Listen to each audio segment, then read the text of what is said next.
February 1957. Philadelphia was a city of neighborhoods, a city of secrets. But one secret was about to haunt it for 68 years. On a narrow lane in Fox Chase, a mystery was born. A young boy was found dead in a cardboard box.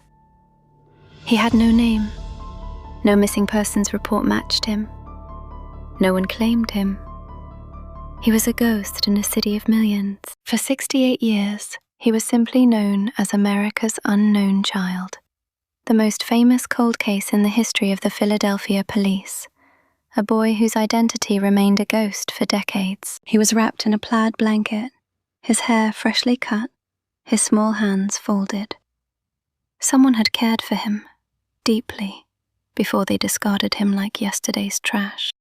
The question that has haunted investigators isn't just who killed him, it's who loved him.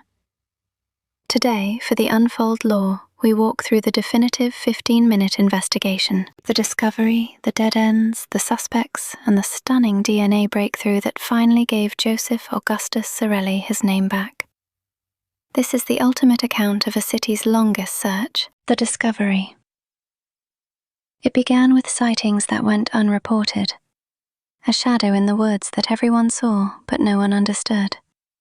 A mystery hiding in the underbrush of Fox Chase. A young man checking muskrat traps first spotted the box.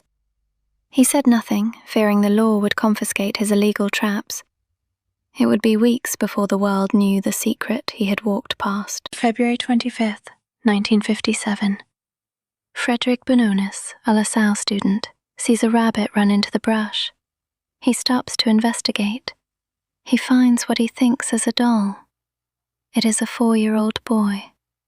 He reports it the next day. Officers Elmer Palmer and Samuel Weinstein are the first on the scene. They find the child 15 feet south of the road, opposite utility pole number 31304A. The site is cold, quiet, and hauntingly still. Today, we're going to walk through everything. The discovery, the dead ends, the suspects, and the stunning DNA breakthrough. The box was found near the entrance to the Good Shepherd School. A detailed scene diagram captured the location, but the real story lay within the medical evidence that examiners discovered later that night. Chapter 2. The autopsy. Medical examiners determined the boy died of blunt force trauma to the head. Multiple bruises cover his small body. He is severely malnourished, but strangely, he is groomed. He was estimated to be 4 to 6 years old, but weighed only 30 pounds. He showed clear signs of severe malnutrition, a child who had been struggling for a long time, yet someone took the time to wash him. Medical examiners determine the cause of death is blunt force trauma to the head. Multiple bruises cover his small body. He is severely malnourished, but his body is clean. His hair has been recently washed and crudely cut. Clumps of hair are still clinging to his skin. Someone groomed him after he died. A baffling act of care following a brutal murder. Chapter 2. The evidence. Investigators turn to the box, the blanket, and a blue corduroy cap found nearby. These were the only links to a name. Every item was traced across the country. The box is traced to a J.C. Penney in Upper Darby. Detectives find that only 12 of these bassinet boxes were sold that winter. They check every purchaser, but the trail ends in a sea of cash transactions. The plaid blanket is a cheap, common variety sold at thousands of stores. It is a dead end. No fingerprints, no clues. A blanket that held no answers, only the weight of a child who was forgotten. A blue corduroy Ivy League-style cap was found nearby. The owner of the Robbins Hat Company remembers selling it to a man in his late 20s. A promising lead that would eventually go cold. Chapter 4. The Public Appeal. The Philadelphia police launched the most extensive identification effort in the city's history. They circularized the entire region, desperate for a name for the boy. Over 400,000 flyers were distributed. They were posted in every neighborhood, every school, and every hospital across 3 states. The boy's face is everywhere, a silent plea for recognition. Investigators create a plaster death mask of the child's face to show to witnesses. The city mourns a child they do not know. He is buried nameless in a potter's field, carried by the men who found him. Chapter 5. The Suspects. Over the decades, thousands of tips lead to dozens of suspects. Each one brings a glimmer of hope. The foster home theory remains one of the most enduring. Medical examiner Remington Bristow spent years investigating this lead, acting on the advice of a psychic and his own deep-rooted suspicions. At an estate sale for the Nicoletti foster home, Bristow found a bassinet similar to the one in the box, and blankets matching the plaid one found with the boy. He was convinced. In the 1990s, Arthur Nicoletti confessed to the killing on his deathbed. Investigators took it seriously, but DNA testing could not prove his involvement. In 2002, a woman named Martha claimed her mother purchased the boy in 1954 and subjected him to years of abuse. She provided details only police knew. Martha alleged her mother killed the boy in a bathtub after he vomited. His wrinkled skin supported the idea he had been in water, but neighbors denied ever seeing a child at the home. Her story remains a ghost. Chapter 6. The Lost Leads. Other cases from the era were tragically linked in the public mind, creating fear and confusion. When Joseph was found, many feared it was Mary Jane Barker, a girl missing from New Jersey.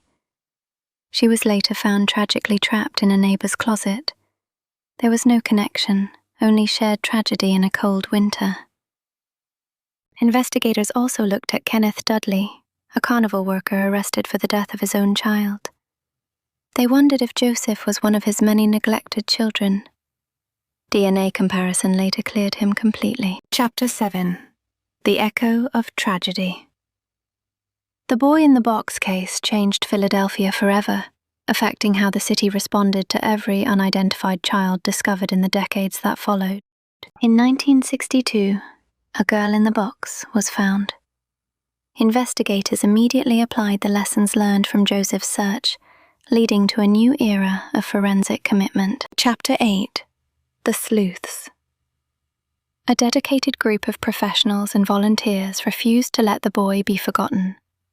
They worked when the trail was coldest, for over 60 years, in boardrooms and basements. The Vidocq Society, founded in Philadelphia, takes on the case. They apply modern profiling and forensic expertise to 1950s evidence. They refuse to let his identity remain a ghost in the city's files. An online community of citizen sleuths on Web Sleuths dedicates years to the mystery, sharing records and theories. They kept the investigation alive in the digital age, waiting for science to finally catch up. Chapter 9. The Science. As the world changed, forensic science underwent a revolution. The answer was hidden in the code of life itself. DNA would be the final, unbreakable key to the box. In 1998, the boy is exhumed for the first time.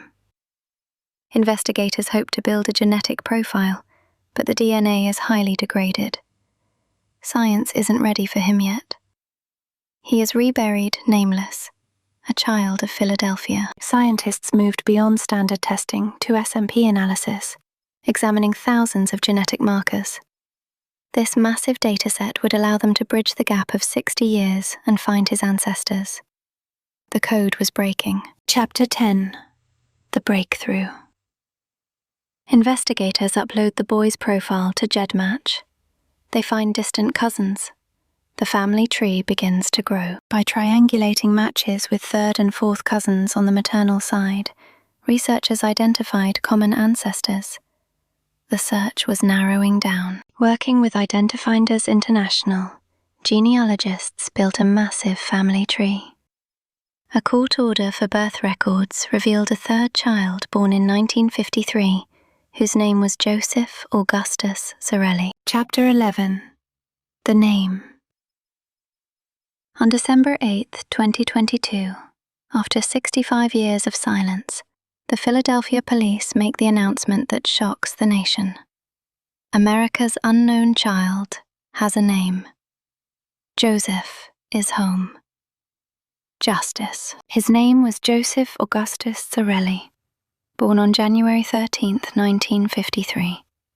He was 4 years old when he was taken. He finally has his identity back. A boy no longer unknown to the city that loved him. Rest in peace. Forever. His parents are identified as Augustus John Zarelli and Mary Elizabeth Plunkett. They were deceased by the time Joseph was found. His story is reclaimed from the shadows of 1957. A family story restored. Identity. Joseph has living siblings who may not have even known of his existence.